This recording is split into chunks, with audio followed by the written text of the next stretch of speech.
This is an island surrounded by water, big water, ocean water. Trust me, I'm like a smart person. I'm very consistent. I'm a very stable genius. I had the best words. Tolerized. I know words. Mike Pounds. I hope they now go and take a look at the oranges of the investigation. But there's no better word than stupid. Anonymous, really anonymous. I'm very highly educated. One of the wettest we've ever seen from the standpoint of water. I had the best words. God bless the United States.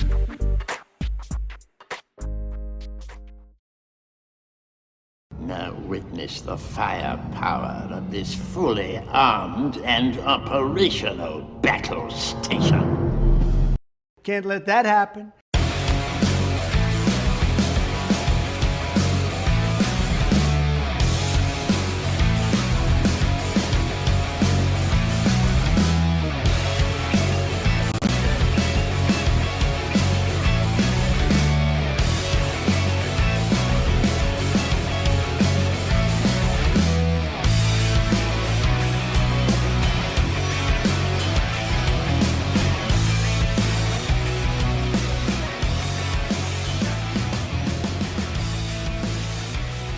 The nation,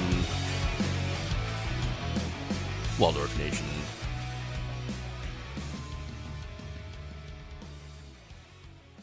What's up, everybody? Welcome to the show. Man, it's gonna be a good one today. So it's Wednesday. It's fun.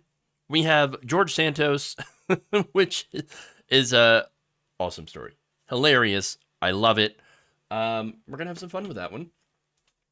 Or, George Santos, or whatever you want to call him these days. Whatever alias he has adopted. Fun. We've got that. You're going to enjoy that. But actually today we're going to focus a lot about, or I should say we're going to focus a lot on school boards. So I've got some updates on the Bobert Schoolboard story, as well as another school board in Colorado where Republicans are having a few regrets. Oh, interesting. So we're going to get into the details of all of that, how the right wing is trying to, of course, indoctrinate children by placing their own so-called values when it comes to education into our educational system. Then we're going to have fun. George Santos and, of course, Donald Trump responds to the verdict in the E. Jean Carroll rape case. So we're going to talk about that, all this stuff, fun, and interesting. With that, please like and share the stream. Very important that you do so. Helps us out greatly.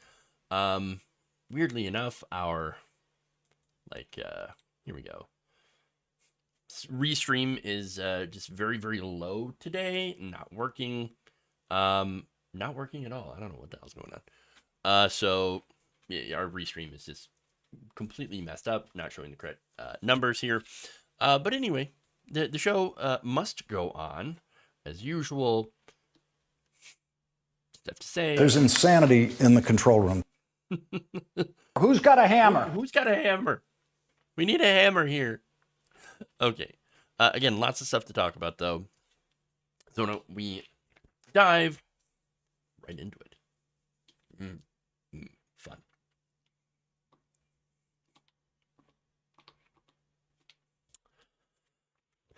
Ooh, boy.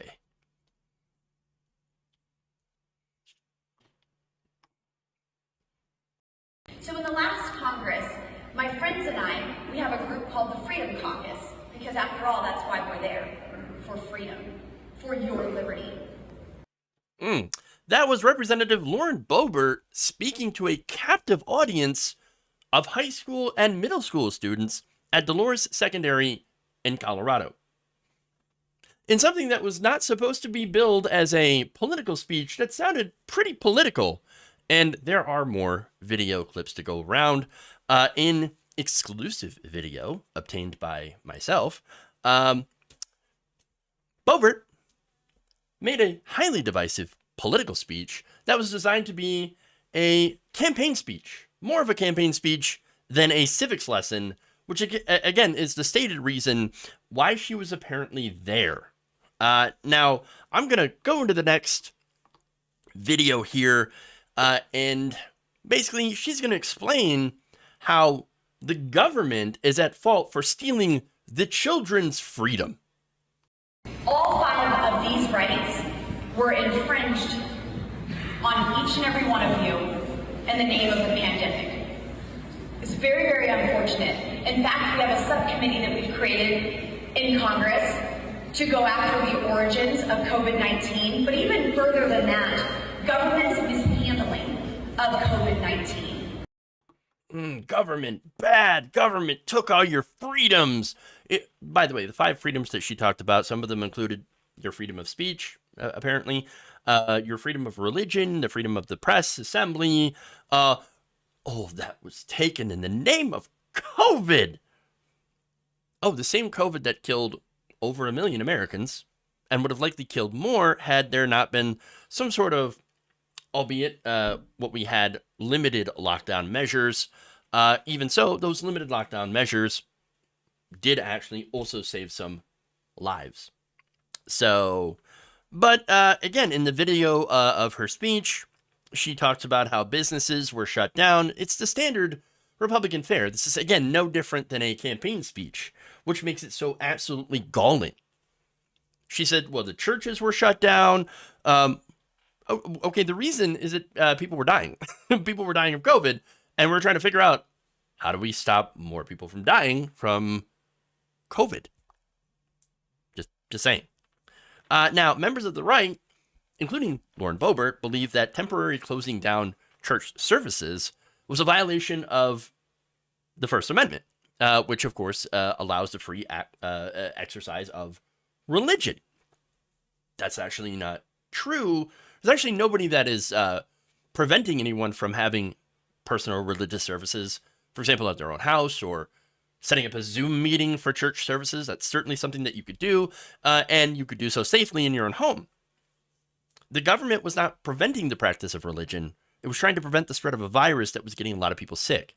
And so you didn't have police that were beating down people's doors to get them to stop praying to Jesus. That's not reality. Or Yahweh, or whatever God you want to believe in. That was not happening. Again, the temporary suspension of church services in the name of a pandemic that is incredibly deadly, or at least that was deadly at the time, or I should say at the time, we didn't know how deadly it was, just that it was deadly, and that it was killing people, was making people very, very sick.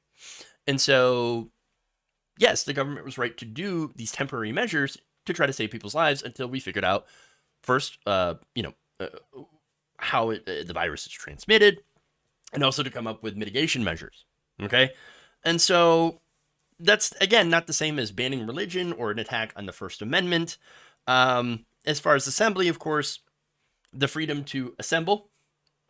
There are plenty of instances where the government has regulated the assembly of people, and yet I find it pretty hypocritical when the same people on the right who pass bills that allow people to run over peaceful protesters, they're the same ones that think the government is crushing their rights to peacefully assemble by saying, hey, please, we will pay you literally to stay home until we figure out how to fight the virus so that you don't die and also don't spread this virus even further. So, but that's not the worst one that I'm going to show you today. No. In this supposedly not political speech, civics lesson, she's going to go and push a conspiracy theory about big tech. Take a look. Your freedom of speech. I serve on the Oversight and Accountability Committee, and right now we are going after the federal government for censoring the free speech of American citizens. American citizens who were asking questions and were silenced, who were censored, who were banned from platforms. Big tech was acting as editors determining which content was misinformation or hate speech or whatever they wanted to call it, and they were removing these people. But the biggest problem with this is the federal government, as we've seen through our committee hearings, was colluding with big tech and suggesting which free citizens' speech should be censored. This is absolutely unconstitutional. Freedom of the press. Many press were not able to report the things that they wanted to report, and even certain stories were removed at the will of the federal government. Yeah, that's not true. Okay. Now, look, she didn't say this outright, but we know what she's talking about. I know what she's talking about. She's talking about the Hunter Biden story. She literally brings in the Hunter Biden story during a discussion that's supposed to be about civics in a school, a public school filled with high school and middle school kids. Now, she didn't say Hunter Biden story. She said, wow, there are certain stories, that were suppressed by big tech at the order of government that is crushing and killing your free speech and all of your rights. How is this not a political speech?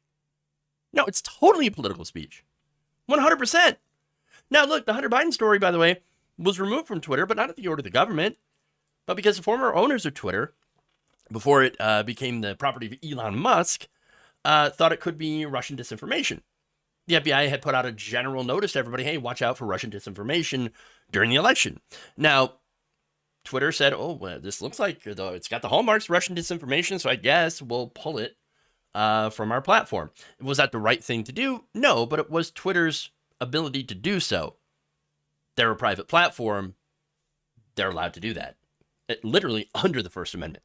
They're allowed. And Section 230, something that she had also railed against to these students, by the way. That just protects these platforms from liability for stuff that the users post. So, now as far as the laptop is concerned, it's real. It does exist. But the idea that the government was behind censoring it is just not true. Now, the government did ask Twitter, by the way. The government did ask Twitter under Trump to remove certain things. That we know. That is true. The Biden campaign also had asked Twitter to remove certain things. You know what those things are? Pictures of Hunter Biden that were sexually explicit. So that was removed under laws that could classify that as revenge porn. So Republicans are mad that they could not share Hunter Biden dick pics as revenge porn. And she's bringing that up indirectly at school saying, oh, see, look what the government's doing. They're crushing these kinds of stories. That's what she's doing. So again, it would be one thing if she was speaking this nonsense, a lot of these falsehoods, to a group of people at a campaign rally. But it's entirely different given the fact that this is a group full of middle to high schoolers. Okay? The things she talked about, again, entirely partisan, entirely political, and yes, very divisive. You heard it herself. Those were her own words. And it is no wonder why nobody wanted this video to get out. Why there was only one journalist there that was very friendly to the Bobert campaign. You have somebody from the government telling you the government is taking away your rights and freedoms. And then casting herself, by the way, and her party as the only ones that are defending freedom, that are defending your freedom. We're the Freedom Caucus. We're here to defend your freedom. So that means you vote for Republicans. It's saying vote for Republicans without actually saying vote for Republicans. The subtext is very, very clear. This was not a civics lesson. This was a political speech, 100%, pure and simple. And it made students, educators, and parents very uncomfortable. There were students that were there that I spoke to that wanted to ask questions. A lot of these questions that were a little bit more challenging. For example, when it comes to her previous statements about the separation of church and state being junk, they would not allow these students to ask these questions. Gee, I wonder why. Look, many of the people that I had spoken to for this story, of course, were afraid to go on the record, understandably so. A lot of them feared professional or personal retribution. There's one parent that I spoke to who asked, of course, to remain anonymous. They noted that there's a pretty large right-wing militia presence in that area that could land them in personal danger if their identities were to become public. Also, the parents that I spoke to report to having been stonewalled when it comes to getting freedom of records requests, freedom of information requests that were filed about this visit and what led up to it. And of course, the person who was stonewalling them, one of them was Superintendent Reese Blinko, who had hoped to basically sweep this whole thing under the rug. You know, Bobert, I mean, you know, would I have invited her again? I don't know if maybe, I don't know. I can't, I'm not really going to go on the record here. But then you also have Principal Jason Schmidt, who also, both of them refused to apologize for bringing this kind of polarizing figure into this school. And to respect the will that many parents and educators were very, let's just say they were not happy with this visit. That she would come and make these partisan speeches to teens, some of which are very close to becoming of age to become registered voters. So what does this feel like to me? Pure indoctrination on the part of the Bobert team. And with a little bit of help, apparently, from the super and the principal. Bobert's team, I also found out, has been attempting to visit other school districts in the area to give what I would assume to be similar speeches. Bobert's team had offered to visit the Montezuma Cortez School District in January, according to Superintendent Tom Burris. Burris said, quote, "She wanted to explain how the government works and how all that came out." Well, I mean, you just saw some of the video there that I showed you. She certainly was not talking about how government works. She was talking about how government takes your freedom. Not exactly a day-to-day, this is how bills are debated. This is what we do. This is what we're talking about. This is how we do things here in Congress. It goes to committee. Now, look, she did go into some of the other stuff about how apparently she hates certain kinds of votes. She also seems to, hate that there's not enough time, she says, for people to read bills. Okay, that's fair criticism. I'm not saying everything she brings up is totally bad or off base. But at the same time, what she does, or what she had done, is basically go into criticizing government and casting herself and Republicans as the party that actually cares about freedom. Now, getting back to Burris in the Montezuma Cortez School District, Burris respectfully declined her offer to have her come speak, saying, look, we really don't have time to take away from students' learning, but hey, why don't you come in for a tour? I mean, we'd be more than happy to come and, have you show you around, all that stuff. Well, what happened? Her staffers decided, no, not interested. Why? Why would she not be interested in going in and looking at it and just taking a tour? I mean, does she have to be the center of attention? Perhaps, or maybe it's something else. I think, in my view, she wanted access to the students, especially people that would be first-time voters. As the Denver Post reported, Dolores Montezuma County is split in support for Bobert. During her 2022 race against Democratic challenger Adam Frisch, the county voted 57% in Bobert's favor and 43% for Frisch. Overall, Bobert squeaked by in that election, won by just a couple hundred votes. Now, where better for Bobert, apparently, to target than first-time voters? People that she might consider to be more impressionable, politically, perhaps politically naive. I'm not saying that. I'm just saying that that's where the thought process goes.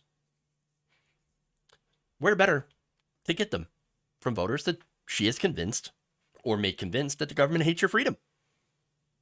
And that she, along with her friends in the Freedom Caucus, are the only people that will protect your freedoms against big government. Like I said before, when it comes to the charge that Republicans make about the left all the time, when it comes to, indoctrination of students, no, as usual, it seems to be projection. Every accusation is secretly a confession.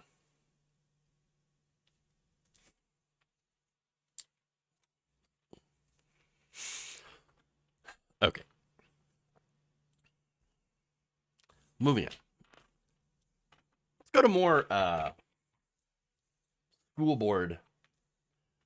school-related Colorado stuff. Hoo-wee. We got plenty.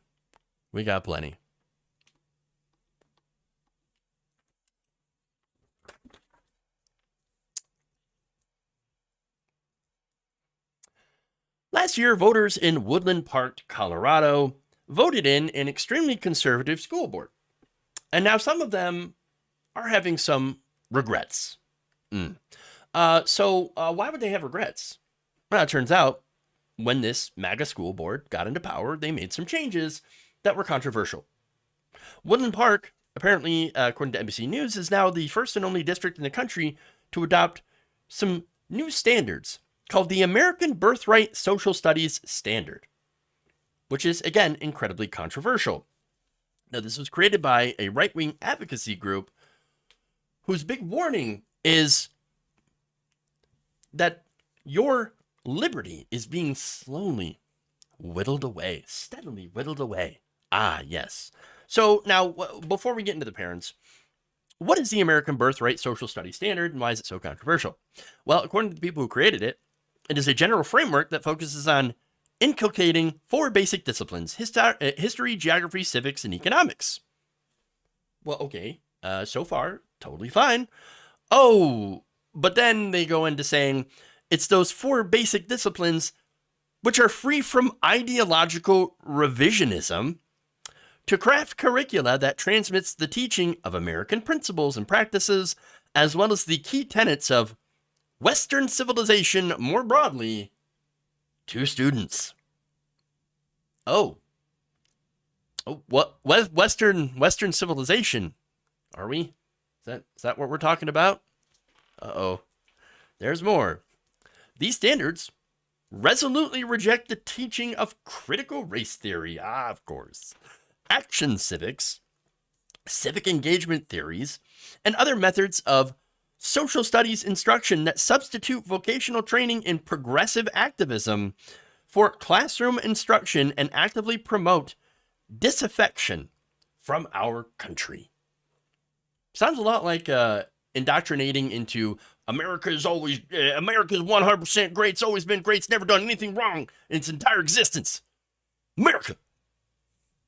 Or should I say? USA, USA, USA.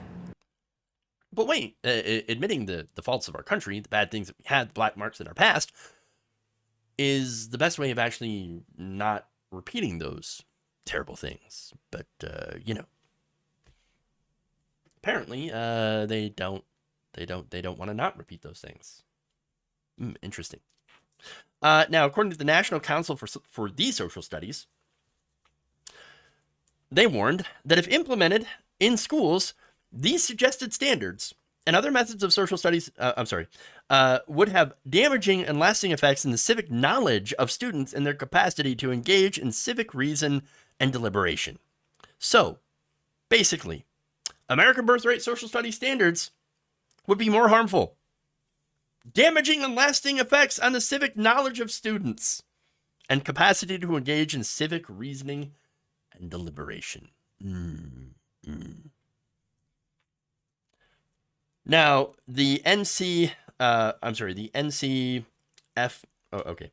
National Council for the Social Studies also says that we view these suggested standards as an attempt to return to a time when the United States social studies classrooms presented a single narrative of U.S. and Western history that glorified selected aspects of history while minimizing the experiences, contributions, and perspectives of indigenous peoples, people of color, women, the LGBTQIA plus community, the working class, and countless others. Gee, I wonder why they would want to do that. I wondered why they would want to just eliminate all those voices. Could it be white nationalism? Yes, this is white nationalism. A Colorado school board in Woodland Park has adopted white nationalism as their social studies standards.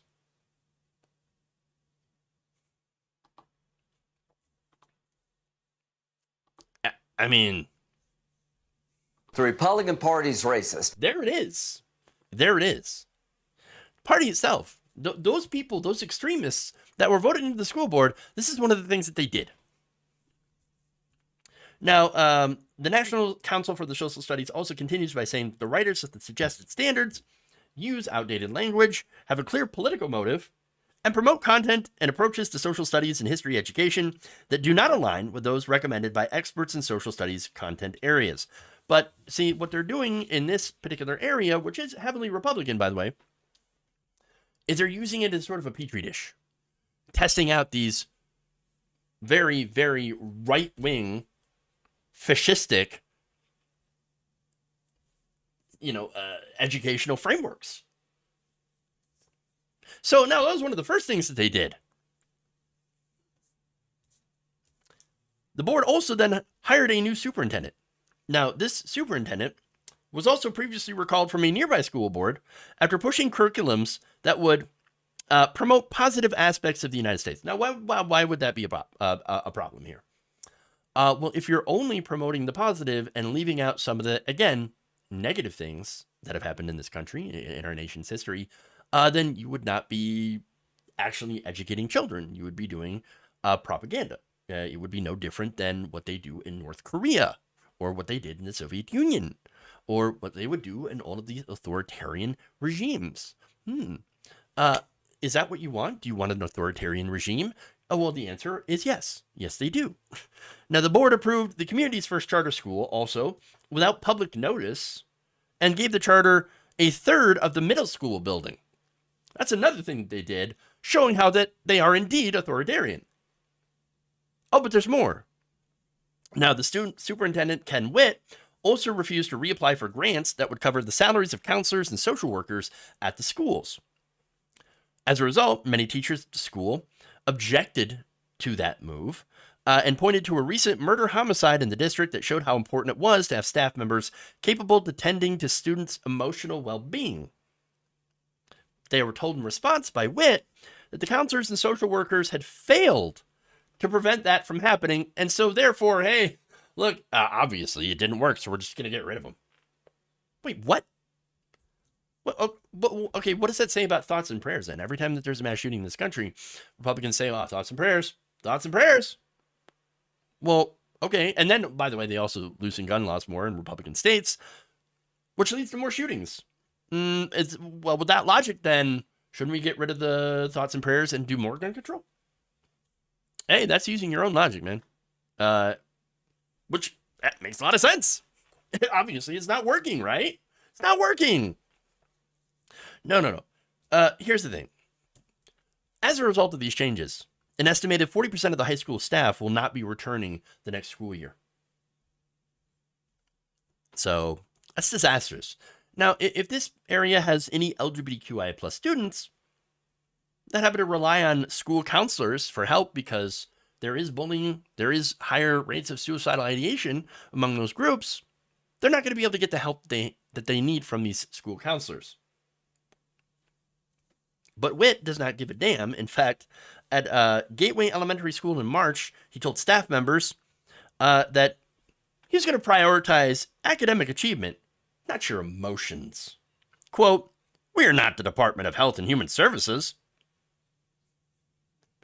But wait, emotions are also kind of a thing that you do need to address. You can't really be in a good, effective learning environment if, you have severe emotional issues, or if you're being bullied all the time and you're incredibly depressed, or you have suicidal ideation. Just saying, kind of important. But this guy apparently has baby brain. Doesn't understand. Now, teachers angrily objected to this move, according to 2 recordings of the meeting made by staff members and shared with NBC News. But all of this has led to Republican voters having a bit of buyer's remorse. One such parent and voter, John Dorn, said the board members gone too far. Quote, they clearly are willing to sacrifice the public school and to put students presently in the public school through years of disarray to drive home their ideological beliefs. This is what a Republican voter is saying of the very right-wing MAGA school board. Damn. He also added, it's a travesty. 100%.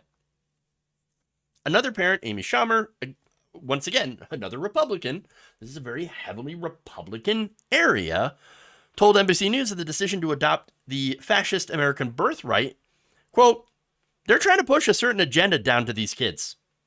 I'm a conservative, but I'm not against my kids learning something they disagree with. They're trying to fix problems that don't exist here.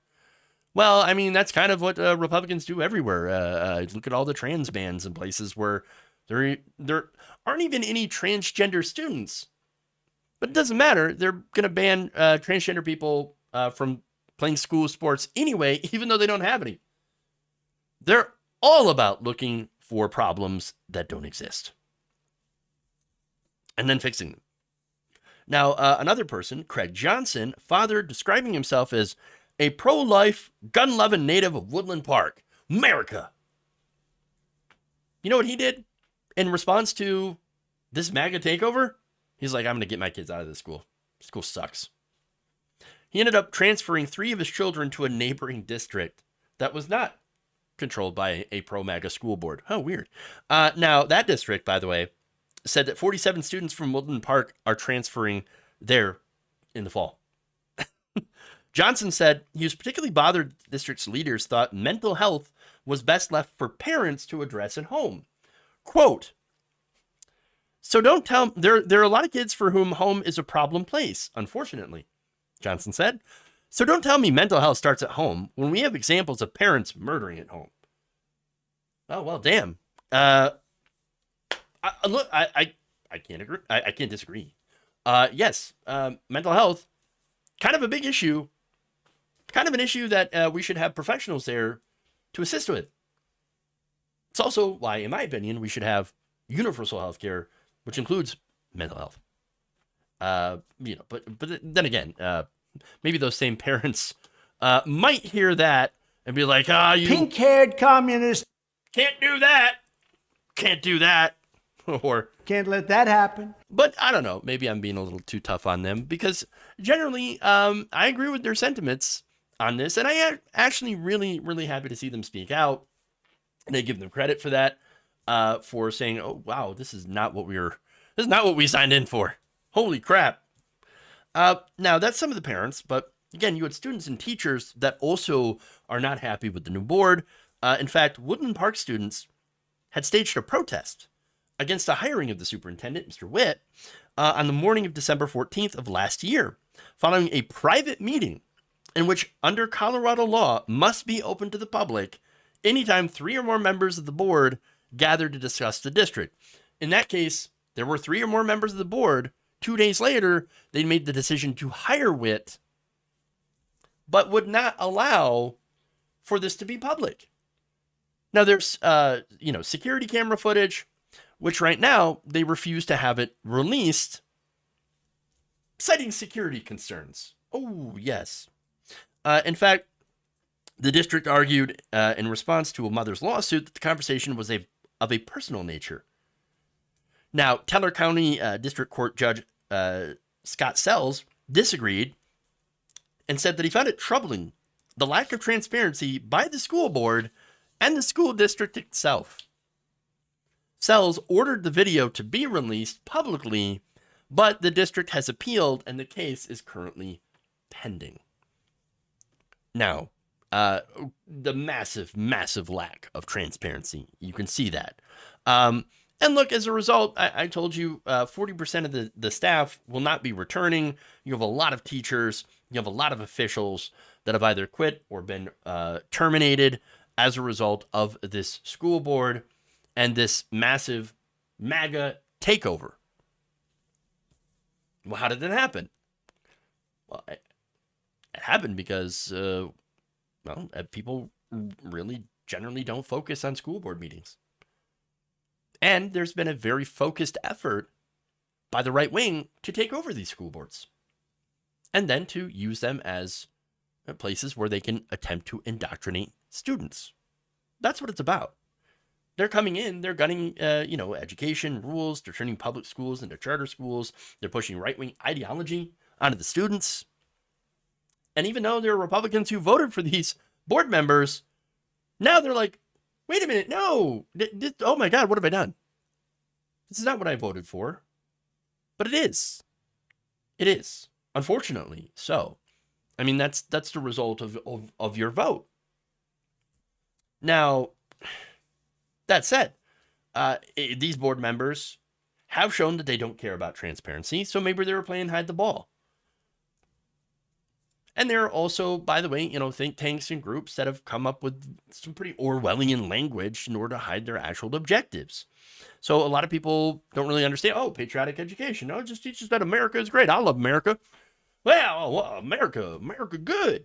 Okay, yeah, teach your kids that America's good. And then what do they get from that? Fascist education. They don't understand what the agenda is until it's revealed, until it's put into practice. And by then, it might be too late. That said, I am also probably, I'm also mostly convinced that there are a lot of voters that did know exactly what they were voting for, what they were getting into, and if given the chance, would gladly do so again. But then again, residents of Woodland Park, Colorado, you could prove me wrong in the next election by booting these, fascist MAGA chuds out and restoring them with sane members who actually want to give children a good education, teach them facts.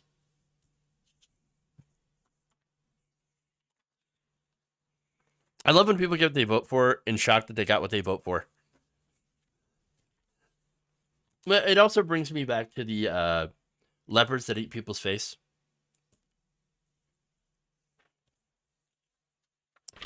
I didn't think the leopard was going to eat my face. They never think that the leopard's coming for their face. Never. Okay. Moving on.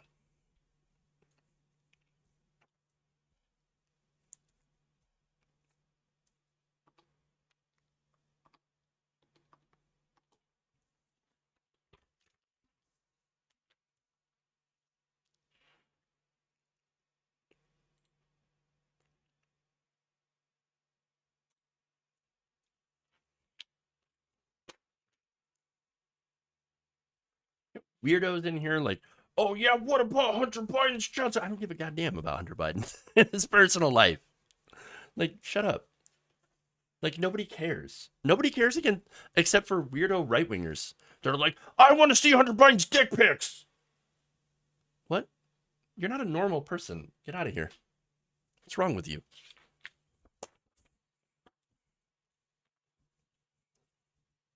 If Hunter Biden is actually, convicted of a crime, okay. I mean, then he's convicted with a crime. I don't really care. You can go to jail. Yeah, sure, if you want. I mean, if you want to put him in jail, I don't give a damn. Most of us don't. As long as you did a crime. Okay. If they bring up Hunter Biden or his laptops, they troll it. Oh, yeah, of course. Yeah, of course. Okay.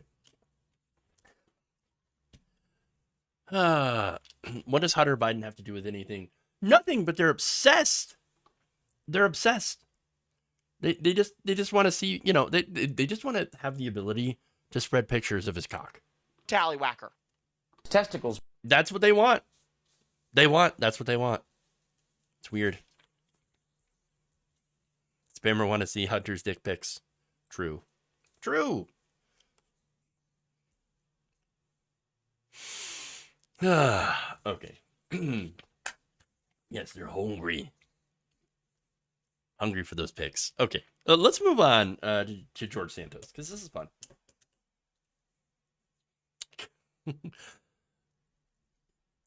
Representative George Santos, a.k.a. Anthony DeVolder, a.k.a. Anthony Zabrowski, a.k.a. Katara Ravash, and all the other aliases that he used, has been indicted and arrested for lying.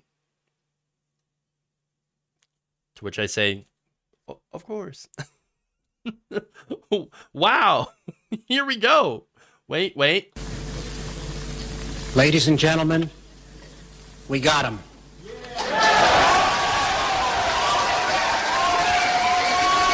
I don't know. It feels less like a we got him and more of a he got himself because he lied a lot. Allegedly, of course. All right. So yeah, the Justice Department has unsealed a 13-count indictment on Wednesday morning, accusing Mr. Santos, DeVolder, Ravash, whatever you want to call him, of defrauding political donors, fraudulently receiving COVID relief funds, including unemployment benefits, faking housing disclosure forms, and yeah, all sorts of stuff. Many lies. The best lies, the greatest lies. Now, Santos was placed into custody on Wednesday morning, according to the U.S. Attorney's Office for the Eastern District of New York. According to a report at the Daily Beast, investigators have been probing Santos' campaign and financial affairs for months. This is probably following all the different reports from reporters publishing stories detailing Santos' history of telling outrageous lies. Some of the more outrageous and funny ones, and not so funny ones, include not disclosing him actually being married to a woman. Again, Santos claims to be openly gay, so, openly gay Republican. Married to a woman. Okay, a little weird. Also lying about his mother being killed on 9/11. Not true. He also allegedly stole money intended to pay for a veteran's dog surgery. I've covered that story. Absolutely horrifying. Stealing from a charity. Also had allegedly used a stolen checkbook to buy clothes in Brazil, running a credit card fraud scheme, and possibly making up an assassination attempt upon himself. Wow. Okay. Well then. Interesting. Now, that's not quite what he's being charged with, though. Prosecutors allege that starting in September of 2022, when Santos began his congressional campaign, he had operated an LLC that he used to defraud political supporters. Santos allegedly enlisted the help of a political consultant named Person 1 in the indictment to tell donors that the money that would be used to help his campaign, including spending in television ads. The indictment also details steps that Santos and Person 1 took to enlist these potential donors, including sending multiple emails and texts to entice them to help his campaign. So, again, these are small dollar donors where Santos is like, oh no, help me defeat the woke. Okay? You gotta put me into office because I will defeat woke. The wokers. You gotta do it. I need it. Well, turns out, he used it, he took it, and put it in his pocket, of course. Now, in 1 October 2022 email, Person 1 sent an email to one donor insisting that they were trying to raise another $700,000 to reach our goal of $1.5 million to invest in DeVolder Santos's race. Communication tactics ultimately led to at least two unnamed donors to each transfer $25,000 to a bank account that Santos allegedly controlled. Wait a minute. Those are some pretty deep-pocketed donors. $25,000. Wow. Shortly after the funds were received in the company's bank account, the indictment states, the money was then transferred into Santos's personal account, where it was allegedly used on personal expenses, including luxury, designer clothing, and credit card payments. Because, of course. They also alleged that he made cash withdrawals, made payments on personal debts, and sent at least one bank transfer to a personal associate. Here you go. Here's some donor money for you. Prosecutors also accused Santos of allegedly stealing money from the unemployment insurance program. The indictment states that Santos applied to receive unemployment insurance benefits from New York State and the federal funds that came from the Coronavirus Aid Relief and Economic Security Act, also known as the CARES Act. Now, if you're, okay, anybody who's been unemployed and has had to draw on unemployment before, you probably know the drill. You have to certify to the government every week that you are both still unemployed and that you are looking for a job. You have to tell the government. Now, what happens if you lie to the government? They generally come after you. Now, the government can lie to you, and they've done so plenty of times with no consequences, but if you lie to the government, especially about these programs, oh, you're going to get slammed. They're going to come after you with everything that they have. So now in my state, you have to fill out worksheets that detail which jobs you have applied to.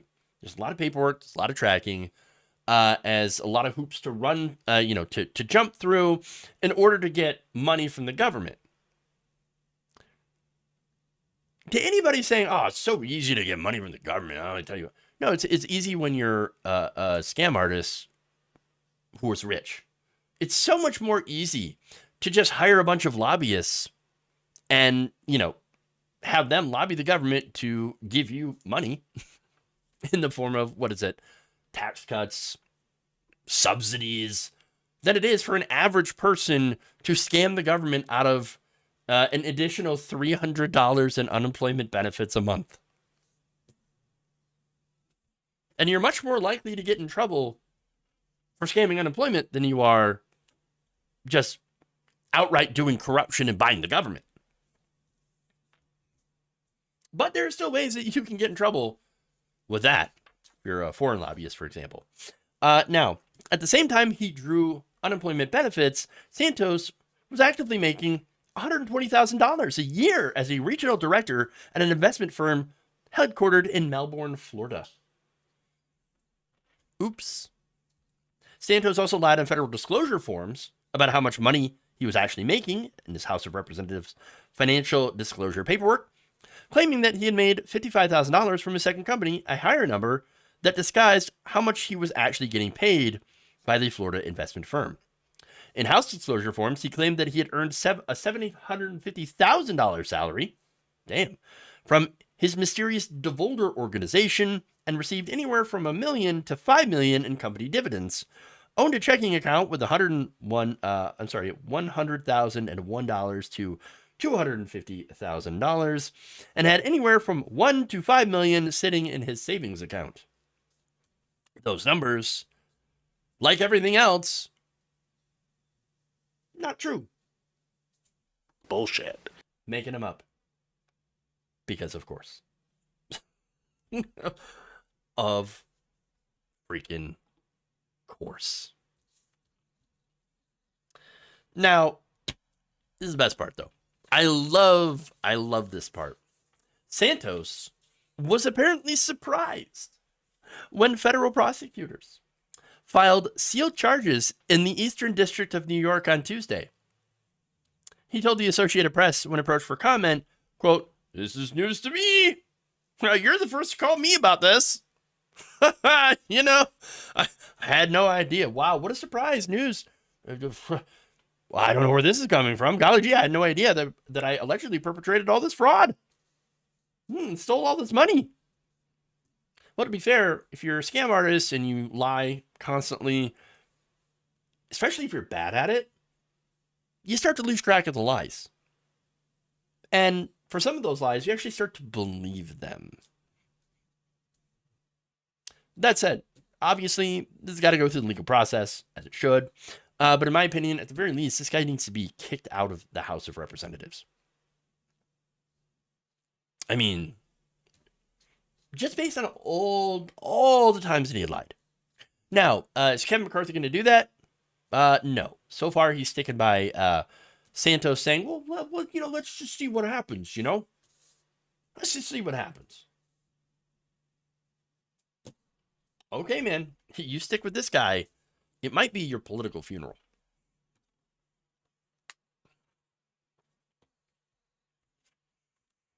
Okay. One more. Remember when he got upset about being asked to apologize? Oh, yeah. Okay. Let's do it. One last story for y'all.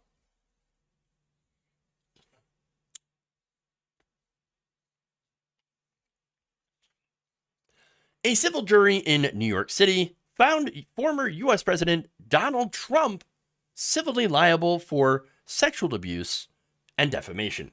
This is against journalist E. Jean Carroll.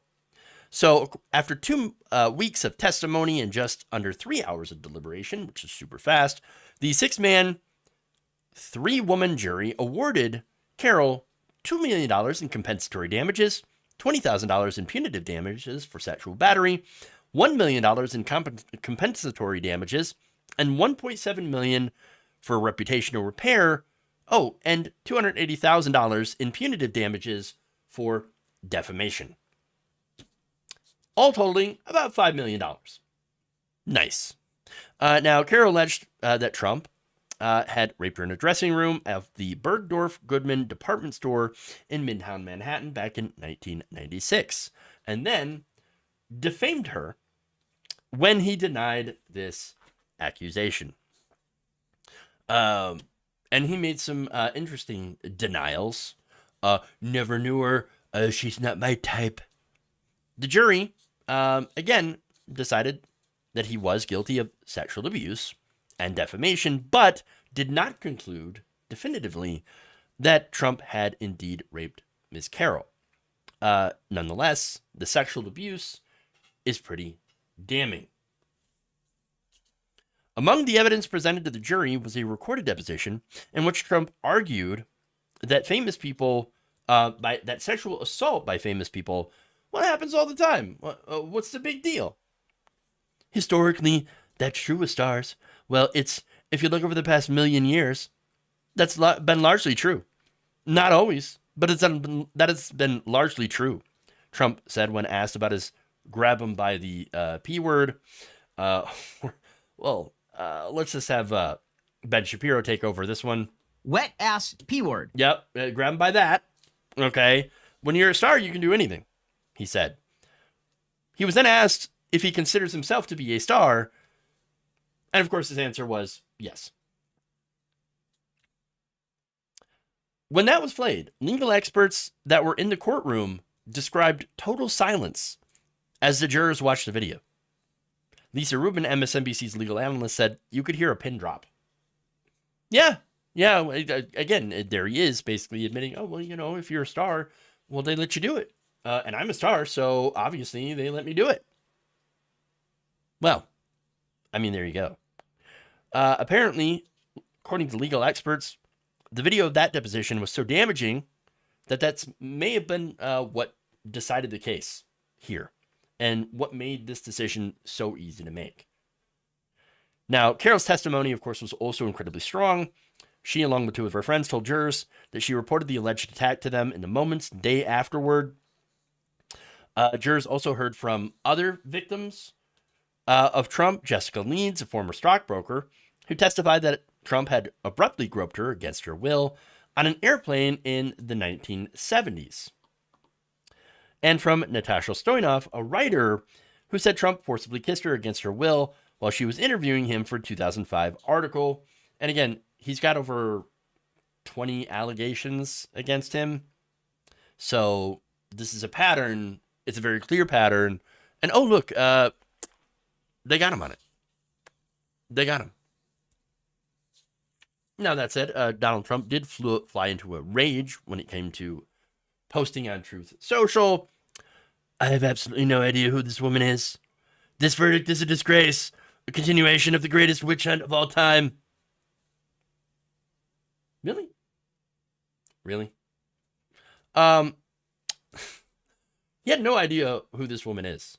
Let me show you a little bit of video here from the deposition. I don't even know who the woman. Let's see. I don't know who. It's Marla. You say Marla's in this photo? That's Marla. Yeah, that's my wife. Which woman are you pointing to? No, that's Here. Carol. Oh, is that, The person you just pointed to was I E. see. Jean Carroll. Who is that? Who is this? Point, your wife. And the woman on the right is your then wife. I don't know. Ivana? This was the picture. Ivana. I assume that's John Johnson. Is that That's Carol. Carol? Because it's very blurry. Yeah. Okay. That's okay. That's not my wife. It was blurry. Yeah, that's what it was. It was blurry. It's very blurry. Wow. So now another fun fact about this. His defense, as I mentioned before, well, Eugene Carroll's not my type. Not your type to sexually assault. Not your type. Not your type? Wow. And apparently, again, didn't know who she was. Thought she was Marley Maples. Had them both very, very confused. But wait, you married Marla Maples, so she would be your type. It doesn't make any sense. But anyway, his lawyer, Joe Tacopina, went after the verdict, calling it, quote, unquote, strange. Obviously, Trump is firm in his belief, as many people are, that he cannot get a fair trial in New York City, based on the jury pool. And I think one could argue, and that's probably an accurate assessment, based on what happened today, Tacopina said during a press conference outside the courthouse. Well, to be fair, in Donald Trump's mind, he would never get a fair trial anywhere, save for a MAGA rally. Well, that's because he surrounds himself with fans and sycophants. They don't care. And by the way, they're probably going to still, vote for him in the Republican primary, because this doesn't matter to them. This is not going to move the needle away from Trump whatsoever. In fact, if anything, it'll probably, show a bump in Republican support towards Trump.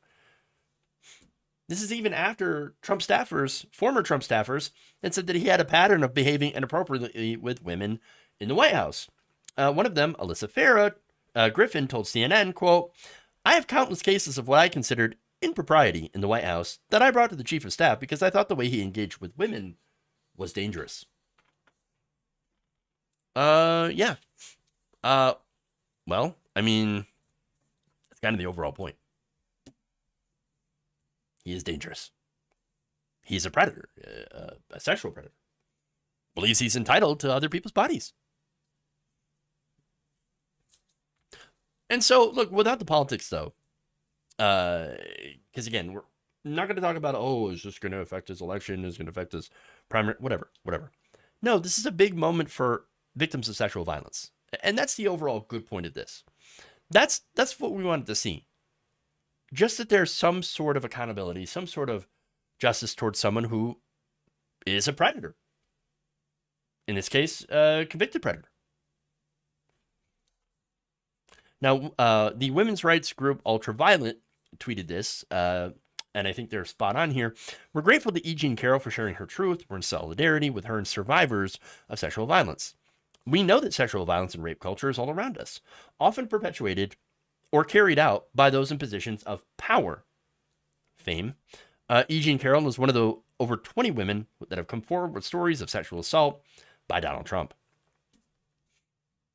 Now, they also had scathing words for CNN.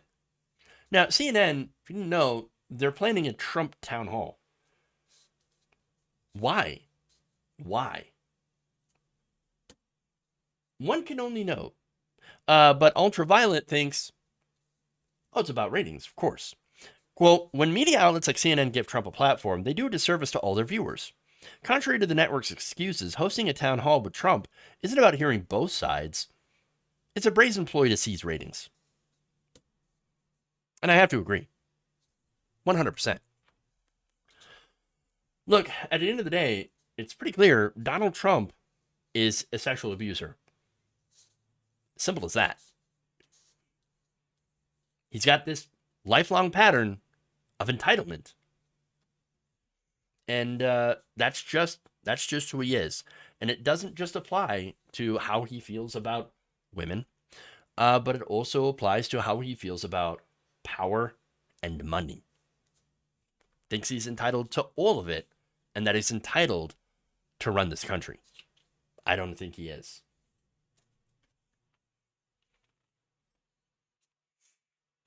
Okay. Yeah, that's all I got here. Ratings don't mean shit in the court of law. It's true. It's true. Shouldn't mean anything. Santos was released on $500,000 bond today. Not surprising. Not surprising. Republicans definitely want to protect their liars. Okay.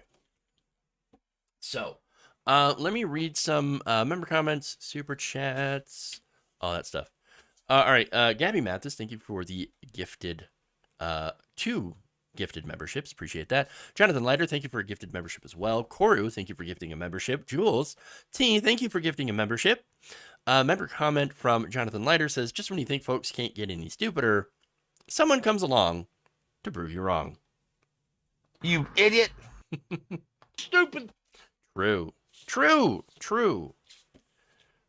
Somebody always comes around and proves a point that they are stupid. Exactly. Okay. Jonathan Leiter also says, thank you for making this Bobert in the classroom story visible to us and others.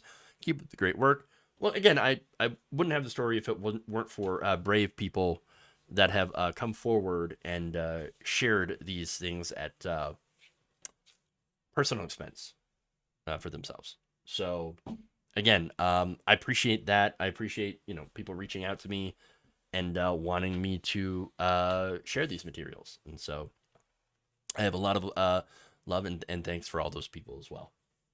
Okay. Okay. That's it for those on YouTube. Let's go over here to Twitch. God's favorite mathematician says, nothing but resubbed for a month at Tier 1. So thank you for that. Appreciate that a lot. So I'm not sure if I'll be here tomorrow. I do have some personal things that I have to take care of, family stuff. So I don't know if I will be here tomorrow. If not, I'll probably post to the community feed. And if I will, then I'll also let you know. So we'll see what happens. Thank you all. Really, really appreciate it. Yeah. Like and share the stream. Love you all, and we'll see you back here maybe tomorrow, but definitely Friday. The new kitties are good. They're still settling in. All right. I love you all, and remember, change begins with you. Good night, everybody.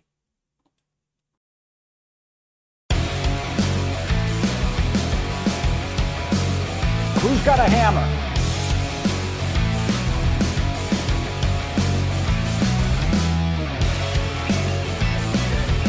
And why their due process rights are being so flagrantly and horrifically violated. Stupid. Woke mob. My.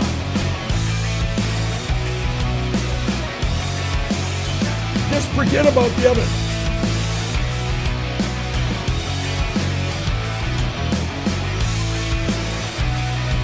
Resurrection of rotten people.